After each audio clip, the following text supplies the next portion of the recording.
दिल्ली की ज़िंदगी कल भी वैसी ही थी जैसी आज है, मगर दिल्ली में चुनाव है और सबके मन में घाव है। आम जनता भी परेशान है, राजनीतिक दल भी परेशान है, केंद्र भी परेशान है और दिल्ली की आप सरकार भी परेशान है। 5 फरवरी को दिल्ली में 8वें विधानसभा चुनाव का पोलिंग होना है, मतदान होना है और 8 तारीख को ये फैसला हो जाएगा। यानी आज से ठीक 1 माह पहले, 1 माह के बाद ये तय हो जाएगा कि दिल्ली में अगला राजकुमार कौन बनता है, आप सरकार या 37 या पिछले 27 सालों से सत्ता के लिए तरस रही बीजेपी या लस्त पस्त अस्त हालत में पड़ी कांग्रेस। चुनाव लड़ने के लिए, सत्ता हथियाने के लिए सब तैयार हैं, मगर जनता के लिए कोई तैयार नहीं है कि जनता के लिए क्या करना है। जनता को ना आपसे कोई बड़ी सहूलियत है, ना कांग्रेस और बीजेपी से तो बिल्कुल नहीं, क्योंकि बीजेपी ज़्यादा दावे वादे करती है मगर करती कुछ नहीं है। दिल्ली में आज़ादी के बाद पहला विधानसभा 1952 में बना, जो 56 में डिसॉल्व कर दिया गया और दिल्ली के पहले मुख्यमंत्री रहे ब्रह्म सिंह यादव दिल्ली विधानसभा चुनाव के एक तरह से जनक कहे जा सकते हैं। इसके बाद 37 सालों तक दिल्ली में विधानसभा नहीं था। विधानसभा की मांग हमेशा होती रही, मगर दिल्ली में सत्ता मिलने के बाद केंद्र पूर्ण बहुमत और पूर्ण राज्य का दर्जा कैसे मिले, किसको मिले, इस मुद्दे पर ही चुनाव टलता रहा। मगर अब 1993 में सरकारिया आयोग की सिफारिश के बाद 1987 में विधानसभा का रास्ता साफ हुआ कि दिल्ली को पूर्ण राज्य का दर्जा नहीं दिए जाने के बावजूद विधानसभा चुनाव होगा।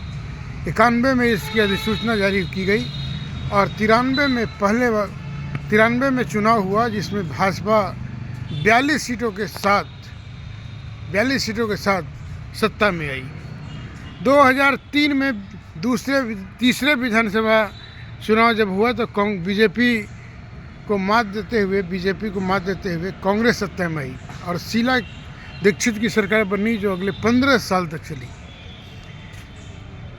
शीला दीक्षित की सरकार के बाद 1914 में आपकी सरकार बनी, तो दिल्ली को आमतौर पे कांग्रेस और बीजेपी का गढ़ माना जाता था, मगर बिल्कुल नए नवेले पार्टी आपके अरविंद केजरीवाल ने ऐसा धमाका किया कि बीजेपी और कांग्रेस दोनों के हाथ से दिल्ली निकल गई और 70 में 67 सीट पे आपने जीत हासिल की। दिल्ली की जनता ने बता दिया कि दिल्ली किसी के माई की न किसी के बाप की है, दिल्ली उसकी है जो दिल्ली की बात करेगा। और इस तरह देखा जाए तो 2 बार पूर्ण विधानसभा का सदर चला और 1 बार अल्पमत में, मैंने 3 बार के चुनाव में आप ही सत्ता में शामिल रही। और अब जब इस बार चुनाव हो रहा है तो आप और बीजेपी के बीच कड़ी टक्कर है। 27 साल के बाद सत्ता में आने के लिए बेहाल है। दिल्ली को आज तक मोदी जी जीत नहीं पाए हैं। दिल्ली के नगर निगम में भी इस बार बीजेपी का बहुमत नहीं है, लेकिन दिल्ली के 7 लोकसभा सीट पर दिल्ली में बीजेपी शामिल है। लेकिन पूरे देश को एक मत करने के लिए, पूरे देश को जीतने का दावा करने वाले प्रधानमंत्री नरेंद्र मोदी दिल्ली को आज तक जीत नहीं पाए हैं, क्योंकि जब 1 बार 67 और 1 बार 63, यानी आपके टक्कर के सामने कोई नहीं। लेकिन अब इस बार बीजेपी ने इसे नाक का सवाल बना लिया है कि दिल्ली को जीते बगैर देश को जीतना मुश्किल नहीं, दिल्ली को जीत कर ही देश को जीता जा सकता है। और यही कारण है कि इस बार केंद्र और बीजेपी राज्य इकाई बीजेपी का दिल्ली चुनाव के लिए पूरी तरह तैयार है। तरह तरह के वादे, तरह तरह के दावे, तरह तरह के आरोप लगाए जा रहे हैं, मगर इन आरोपों का कितना लाभ होता है यह तो 5 5 फरवरी को पता चलेगा और 8 फरवरी को पूरी दुनिया जानेगी कि दिल्ली का अगला राजकुमार कौन होने जा रहा है। दिल्ली विधानसभा चुनाव हमेशा एक पहेली की तरह रहा है। जब 1993 में चुनाव हुए थे तो उस समय दिल्ली में 58 लाख मतदाता होते थे, मगर आज जब 32 साल के बाद जब ये चुनाव हो रहा है 2025 में, तो दिल्ली में 1,55,50,832 मतदाता हैं, जो दिल्ली के भाग्य का फैसला करेंगे कि दिल्ली में अगली बार किसकी सरकार बनेगी। दावे तो सब कर रहे हैं, यानी लगभग 62-65 यानी 65 लाख मतदाता पिछले 30 साल में बढ़ गए हैं। इस आंकड़े को देखें तो साल में 2 लाख मतदाता बढ़ रहे हैं, मगर 6 माह पहले हुए लोकसभा चुनाव में और अब जब विधानसभा चुनाव होने जा रहे हैं तो इस बीच 6 माह के अंदर में 2,11,000 से ज़्यादा मतदाता बढ़ गए हैं। मतदाताओं को लेकर के हमेशा बीजेपी पर आप सरकार आरोप लगाती रही है। आरोप से लेकर के संसद से लेकर सड़क तक पे दिल्ली के मतदाताओं के नाम को काटने, जोड़ने, फर्जी बनाने, फर्जी जोड़ने के आरोप लगते रहे हैं। मगर इतना बेशर्म है चुनाव आयोग कि न इसकी कोई सफाई देता है, न कोई स्पष्टीकरण देता है और न इन आरोपों को झुठलाता है। बीजेपी के शासनकाल में सरकारी संस्थाएं जितनी भी हैं वो एक तरह से भाजपाकरण हो गया है उनका। चाहे राजीव कुमार जी क्यों न हो चुनाव आयुक्त, मगर वो कविता और शेर व शायरी करने में ज़्यादा इंटरेस्ट लेते हैं, बशर्ते कि जनता के संदेहों पर सवाल जवाब करने के। खैर, तो इस बार जो चुनाव होना है वो 1,55,00,000 मतदाताओं द्वारा यह तय किया जाएगा कि दिल्ली में आगे क्या होने जा रहा है। दिल्ली विधानसभा के चुनाव में हमेशा इस बार कुछ क्षेत्रों में मतदाताओं की संख्या घट गई है, कुछ में थोड़ी वृद्धि हुई है और कुछ में अपार वृद्धि हुई है। इसका आंकड़ा बोलेंगे तो इस पर काफ़ी लंबा वीडियो हो जाएगा। इसको अखबारों में और आजकल हर जगह सोशल मीडिया पर ये वायरल हो रहा है कि दिल्ली के विधानसभा चुनाव कैसे हो रहे हैं। मगर सबसे बड़ी चुनौती है कि इस बार आप या बीजेपी, कांग्रेस अभी भी अगर देखें तो रास्ते में कहीं नहीं है और कांग्रेस के सामने अभी भी अपने आप से लड़ने का ही संकट है।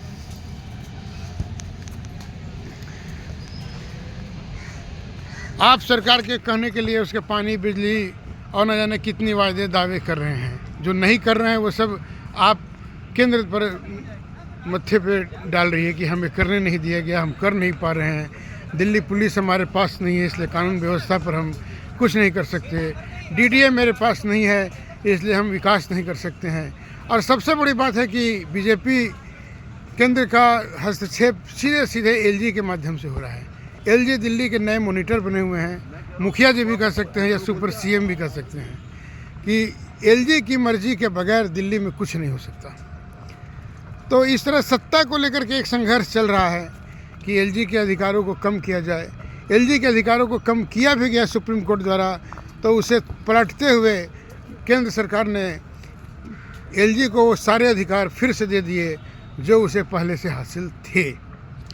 यानी सुप्रीम कोर्ट भी कुछ नहीं कर सकी और दिल्ली इस समय एक त्रिशंकु की स्थिति में है कि कुछ काम के लिए अगर देखा जाए तो केंद्र सरकार पर निर्भर है, कुछ काम के लिए देखा जाए तो एलजी पर निर्भर है, कुछ काम के लिए आप सरकार पर निर्भर है। कहने को दिल्ली में विधानसभा बन चुका है, विधानसभा गठन के 32 साल के बाद भी दिल्ली का वो चेहरा नहीं बन सका है जो बताया और कहा जाता है। दिल्ली को पूर्ण राज्य का दर्जा मिलना शायद संभव नहीं है क्योंकि नई दिल्ली बीच में आ जाता है, दिल्ली पुलिस आ जाता है, तो कई मामले ऐसे हैं जिस पर केंद्र दिल्ली को अधिकार तो देना चाहती है मगर अपने हाथ से पूरी तरह दिल्ली को निकलने देना भी नहीं चाहती है। दिल्ली में 2 निज़ाम तो हैं, मुख्यमंत्री और प्रधानमंत्री, मगर निज़ाम को लेकर के ये चल रहा है कि किसकी सत्ता रहेगी या किसके अधिकार पर ये रहेगा। खैर, ये सब बातें तो चलती रहेगी। दिल्ली विधानसभा चुनाव एकदम सिर पे आ गया है, लोग अब जागरूक हो गए हैं, वोटर लिस्टों की चेकिंग से लेकर के अब भेजा जा रहा है। लेकिन ये दूसरी बात है कि हमारा अपना वोट भी कट चुका है और मैं लोकसभा चुनाव का वोट नहीं डाल सका हूँ। चुनाव आयोग और मतदाता के कई विभागों से मिलने के बाद भी इसका कोई संतोषजनक उत्तर अभी तक नहीं मिला है। फिर भी मैंने अपने नया कार्ड बनवाने के लिए फॉर्म भरा है। 1 माह से ज़्यादा होने के बाद भी आज तक मुझे अपना वोटर लिस्ट में नाम ना आया है और ना वोटिंग फ़ोटो पहचान पत्र ही मुझे मिला है। मैं इसी चीज़ की उम्मीद कर रहा हूँ कि मेरा क्या मतदाता दिल्ली का मैं हूँ या नहीं, और मेरी तरह दिल्ली के हज़ारों ऐसे लोग हैं जो पहले मतदाता थे मगर अब नहीं हैं। हमने 2 साल पहले घर क्या बदला कि मेरी बेटी का नाम मतदाता सूची में है, लेकिन मेरा और मेरी पत्नी का नाम नहीं है। पत्नी का नाम जुड़ गया तो अब मैं नहीं हूँ। तो इस तरह की विसंगतियाँ केवल मेरे साथ नहीं हैं। मैं एक रिपोर्टर होने के नाते तो मैं राजीव कुमार तक से मैं बात कर लिया, मैंने अपने स्थानीय विधायक से भी बात करी, लेकिन मेरा नाम जुटता है या नहीं जुटता है यह राम जाने, क्योंकि राम का युग है ना। आप और मेरी तरह ना जाने कितने हज़ारों लोग होंगे जो कल तक दिल्ली के वोटर थे मगर आज नहीं हैं। तो वोटर लिस्ट में जो पारदर्शिता बरतने का जो दावा करते जा रहे हैं राजीव कुमार जी, वो कितना सही या कितना नहीं है इसका तो मैं भुक्तभोगी ही हूँ। तो ऐसे तमाम विसंगतियों के बीच ये चुनाव होने जा रहा है। कहने को कहा जा रहा है कि बहुत कुछ मैनेज हो गया है, ये किया जाएगा, ऐसा किया जाएगा। लोकसभा चुनाव में भी बहुत चीज़ में धांधली हुई थी, मगर इस धांधली के बहुत सारे प्रूफ देने के बाद भी आगे कोई कार्रवाई नहीं हुई है। दिल्ली की जनता भी बीजेपी से बड़ी आशान्वित नहीं है, क्योंकि मोदी जी के जितने दावे वायदे थे वो कितने खरे उतरे हैं हम इस पर बोलने से बेहतर है कि लोग सब जानते हैं। इसके अलावा आप सरकार भी जितनी दावा करती है वो कितना हकीकत है यह देखने की बात है ना। मुफ्त की जो सौगात और रेवड़ियाँ बट रही हैं उसमें कोई आगे पीछे नहीं है। कोई 2021 रुपये देने को जा रहा है तो महिलाओं को ये देने जा रहा है, मगर इन पार्टियों को ये शायद मिजाज ये अभी तक भाप नहीं पाए हैं कि महिलाओं को सब कुछ देने के चक्कर में कहीं पुरुषों का वोट न खो दें। महिलाओं के लिए सब कुछ फ्री है तो पुरुष ने क्या गुनाह किया है? हम पुरुष ने क्या, ये हमारा गुनाह है? जब मुफ्त की रेवड़ी में पुरुषों को कुछ नहीं मिल रहा है तो पुरुष मतदाता भी इनको ठेंगा दिखाने के लिए तैयार है। मैंने कई दिनों से कई लोगों से बातें की और इस बार पुरुष मतदाताओं में काफ़ी रोष है। बड़े बड़े नेता लोग जिस तरह से अपने आप को पहले से ही जीते हुए मान रहे हैं, उनके नीचे से ज़मीन खिसकती हुई दिख रही है, मगर उन्हें एहसास नहीं है। दिल्ली विधानसभा चुनाव एक पहेली की तरह है जिसमें कोई भी पार्टी, न आप, न बीजेपी, न कांग्रेस, कोई भी जीत का दावा नहीं कर सकती है, क्योंकि इस बार मतदाताओं के मन में बहुत सारे घाव हैं, मतदाताओं के मन में बहुत सारे असंतोष हैं। और अब ज़माना धरना प्रदर्शन आंदोलन करने का नहीं है, वोट देने का है।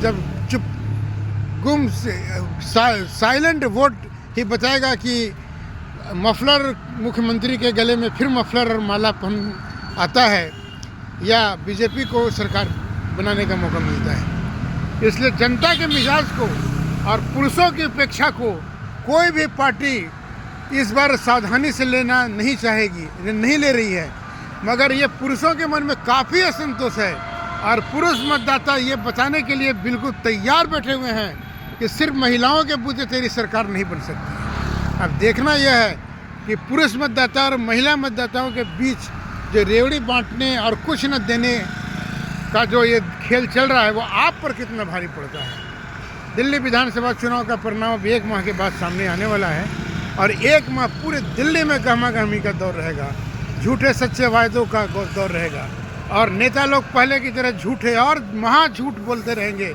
ये कर दिया, वो कर दिया, ये कर दिया। लेकिन क्या करेंगे ये कल की बात है।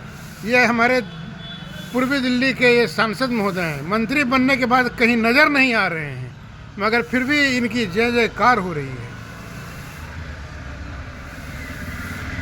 देखना यह है कि प्रधानमंत्री के 7 सिपह सालार जो मनोज तिवारी 3 बार जीत करके दिल्ली में एक रिकॉर्ड बनाए हैं, उनसे लेकर के पूरबिया मतदाता कितना उनके पक्ष में वोट देता है या नहीं देता है। क्योंकि पहाड़ी और पूरबिया मतदाताओं ने अगर मनोज तिवारी के प्रति अगर अपना गुस्सा दिखा दिया तो बीजेपी के हाथ में कुछ नहीं आने वाला है। मगर पुरुष मतदाताओं ने आपके खिलाफ अगर मतदान दे दिया तो आपके हाथ से भी सरकार जाने वाली है। तो इस बार महिलाओं को इतना ज़्यादा तरजीह देने के चक्कर में सारे लोगों को मन में, पुरुष मतदाताओं के मन में असंतोष है कि हमने क्या गुनाह किया, हमें भी तो कुछ दो। तो देखना ये कि पुरुष मतदाता और महिला मतदाताओं के बीच दिल्ली 8वें विधानसभा का चुनाव का परिणाम क्या आता है, कैसा रहता है, यह तो 1 माह के बाद 8 फरवरी को ही पता चलेगा।